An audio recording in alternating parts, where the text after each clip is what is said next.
Hey, what's up you guys, it's Dorothy and welcome back to my channel. In today's video, sorry, there is dog hair underneath my fingernail. Anyways, in today's video we're going to go into chapter 12 of Swimsuit by James Patterson and Maxine P. So let's get right into this video. This video may contain sensitive topics and foul language. If you do not wish to continue, I suggest you click off the video now. You have been warned. Chapter 12.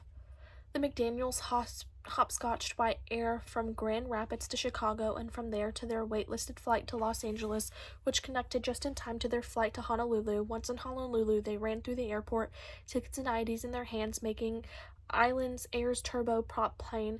They were there, the last people on, settling into their bucklehead seats before the doors to the puddle jumper closed with a startling bang. They were only now 40 minutes from Maui, only 40 minutes from Kim.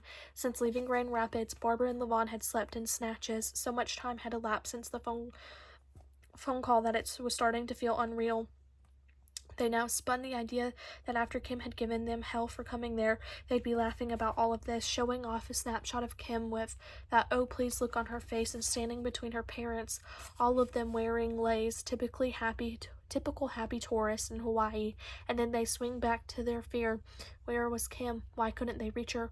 Why was there no return call from her on their home phone or Levon's cell? As the airplane sailed above the clouds, Barb said, "I've been thinking about the bike." Levon nodded, took her hand.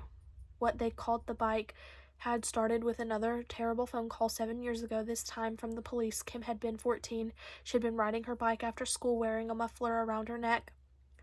The end of the scarf, whipping back behind her, got wrapped around the rear wheel, choking Kim, pulling her off the bike and hurling her into the roadside. A woman driving along saw the bike in the road, pulled up, and found Kim lying up against a tree unconscious.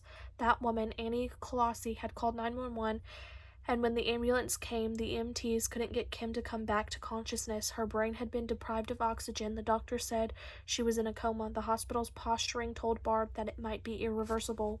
By the time Levon had been reached at the office, Kim had been medevaced to a trauma unit in Chicago. He and Barb had driven 3 hours to go to the hospital and found their daughter in intensive care, groggy but awake. A terrible bruise around her neck, as blue as a scarf that nearly killed her. But she was alive. She wasn't back to 100% yet, but she's fine. It was weird inside my head, Kimmy had said then. It was like dreaming, only much more real. I heard Father Marty talking to me like he was sitting at the end of my bed. What did he say, sweetheart? Barb had asked. He said, "I'm glad you were baptized, Kim." Now Levon took off his glasses, dried his eyes with the back of his hand. Barb passed him tissue, saying, "I know, sweetie, I know."